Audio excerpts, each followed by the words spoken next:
Hi, welcome to the English Corner. Today we'll talk about history. More precisely, we'll review the history of the English language. Yay! So fun, right? Okay, let's go. So, where does this beautiful language come from? For didactic purposes, we're going to follow the traditional three periods used to describe the evolution of English: Old English, Middle English, and Modern English. Old English. If we traveled back in time to this period, we would probably feel quite lost when trying to communicate. Old English was strongly influenced by other languages such as Celtic and Latin. The Celtic influence can still be seen today in words such as place names: Kent, London, Cornwall, and York, as well as the names of most rivers, lakes, mountains, and hills. Many of the words left by the Celts were related to domestic life. Some examples are shepherd, sheep, ox, earth, plow, swine, dog, wood, field, work, glee, laughter, mirth, etc. But who were the Celts? Let's go back to the earliest days, before English was born. The earliest inhabitants of the British Isles, of whom we know about, were the Celts, a group of hunter-gatherers whose dominion extended over modern-day Spain, Italy, France, Germany, Austria, among other places. But the Celtic language is not the foundation of the English language, because these people were eventually displaced from their lands. In the year 55 BC, the Romans invaded Britain and remained for almost 400 years. Latin did not replace the Celtic language, but it resulted in the incorporation of around 200 words coined by Roman merchants and soldiers, such as wine, butter, cheese, pepper, candle, kettle, dish, kitchen, cat, plant, rose, street, village, mile, harbor, wall, etc. Words rooted in Latin also resulted from the spread of Christianity. Some examples are altar, mass, priest, psalm, temple. The protagonists of the adventures that ensued from the 5th century onwards were three Germanic tribes: the Jutes, the Saxons, and the Angles. They crossed the North Sea from what now is Denmark and northern Germany. Their goal? To settle in Britain. They managed to colonize most of the islands, with the exception of the more remote areas, which remained strongholds of the original Celtic people of Britain. These new inhabitants spoke variations of a West Germanic tongue, and would then evolve into what we currently call English. During the late 8th century, the Vikings made an appearance. They came from Denmark, Norway, and Sweden. They plundered and pillaged as much as they could until an agreement had to be reached. In 878, a treaty between the Anglo-Saxons and the Vikings established the Danelaw, splitting the country along a line roughly from London to Chester, giving the Norsemen control over the north and east, and the Anglo-Saxons the south and west.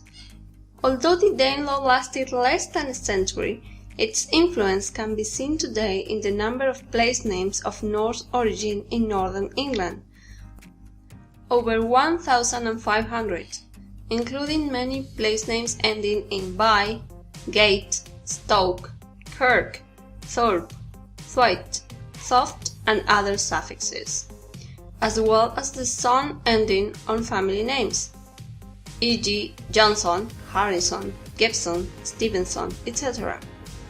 as opposed to the Anglo-Saxon equivalent ing, e.g. Manning, Harding, etc. Alfred the Great, king of the West Saxons, came to the throne in 871, and he relentlessly fought against the Vikings. He is credited with saving the English language from total obliteration. He believed in educating people in the vernacular English language, not Latin, and he himself made several translations of important works into English. He also began the Anglo-Saxon Chronicle, which recounted the history of England from the time of Caesar's invasion. So, last but not least, there's the influence of the Scandinavian invaders, such as our gorgeous verb to be, most of our prepositions, prefixes, and suffixes. Middle English. This period started with William the Conqueror's invasion in 1066. He was Duke of Normandy, northern France, and later William I of England. The Normans spoke a rural dialect of French with considerable Germanic influences, usually called Anglo-Norman or Norman French. Anglo-Norman French became the language of the kings and nobility of England for more than 300 years. While Anglo-Norman was the verbal language of the court, administration, and culture, Latin was mostly used by the church and in official records. That is, French was established as the language of royalty and power. It was a time of class division. While the lower classes spoke English, the upper ones spoke French.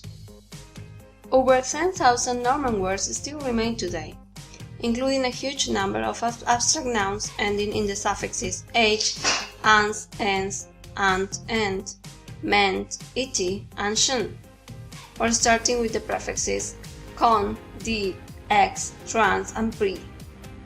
Many of these nouns can be related to the crown and nobility, such as crown, castle, prince, count, duke, noble, or to the government and administration, the court and law, parliament, government, governor, city.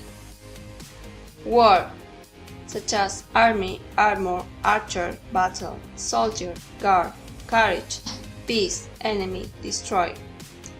Fashion and high living, mansion, money, gown, food, beauty, mirror, jewel, appetite, art and literature. Art, color, language, literature, poet, chapter, question.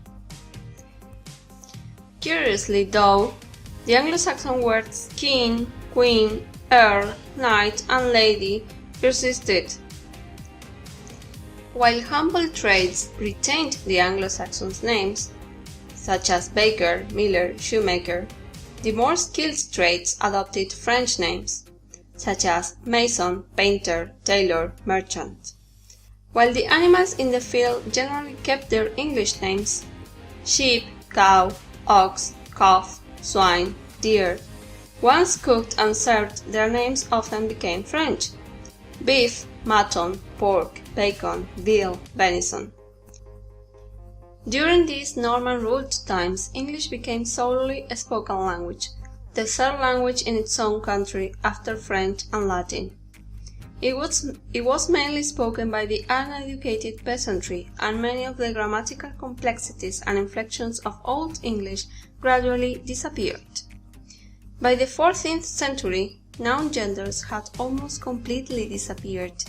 Adjectives which used to have around 11 different inflections were reduced to just 2, for singular and plural, and often in practice just 1, as in modern English, many vowels developed into the common English unstressed schwa. And these are but a few examples of the mutations that English underwent during this period. Geoffrey Chaucer began writing his famous Canterbury Tales in the early 1380s, and crucially, he chose to write it in English. The Canterbury Tales is considered the first great work of English literature. Chaucer introduced many new words into the language: absent, accident, add, agree, bagpipe, border, box, cinnamon, desk, desperate, discomfit, digestion. Modern English. After the 100-Year War and with the end of French rule in England, the English language recovered its official status. The 100-Year War successfully branded French as the language of the enemy and boosted the use of English. It was a time of blooming for the English culture and literature, so much so that it is considered an English Renaissance. Often referred to as the Elizabethan Era or the Age of Shakespeare. This period was marked by deliberate borrowings and not the result of any invasion. The great enthusiasm for the classical languages brought thousands of new words into the language, but they were mostly left untouched. Genius, species, militia, radius, specimen, criterion, etc. The contribution of the remarkable skills of figures such as William Shakespeare cannot be overlooked. William Shakespeare played with the flexibility of the language and single-handedly changed it. He coined at least 1,700 words, including the word puppy dog, barefaced, critical, leapfrog, monumental, castigate, majestic, obscene, homicide, brutal, bump, assassination, among many others. He also introduced countless phrases in common use today, such as one fell swoop, vanish into thin air, brave new world, in my mind's eye, laughing stock, love is blind, star-crossed lovers, as luck would have it, it's Greek to me, and the list goes on and on. With the invention of the printing press introduced into England by William Caxton in 1476, books were now cheaper and spelling and syntax became fixed. But how did this happen? The 5 major dialect divisions within England, Northern, West, Midlands, East Midlands, Southern and Kentish, began to be unified in the 1430s, with gradual standard spellings for official documents that derived into what is known as Standard English. As the language grew and expanded, its pronunciation also suffered some changes. Vowels became shorter and shorter. The Industrial Revolution and different scientific advancements created a new need for words and placed England in a high position of power. The contact with different countries also brought new words into the language. It was the English colonization of America in the 1600s which allowed for a new variety to emerge: American English. Many new varieties are still being added today as the language keeps evolving. For example, Australian English, New Zealand English, Canadian English, South African English, Indian English, and Caribbean English. We could now say that it has become a universal language, a means of connecting and intertwining different cultures all around the globe. So next time you are sitting in your English classroom worried about mispronouncing some word or speaking with a somewhat foreign accent, remember this. English belongs to the world now, and its different accents and varieties only contribute to making it grow bigger and richer. So as long as you can manage to get your meaning across, you can be cool about your accent. We hope you have enjoyed this video. Do you know some English history? Can you add more words to our lists? Leave your thoughts in the comment section below. That's it for now. Remember to like, subscribe, activate the bell notification and share. We will be uploading more videos soon. See ya!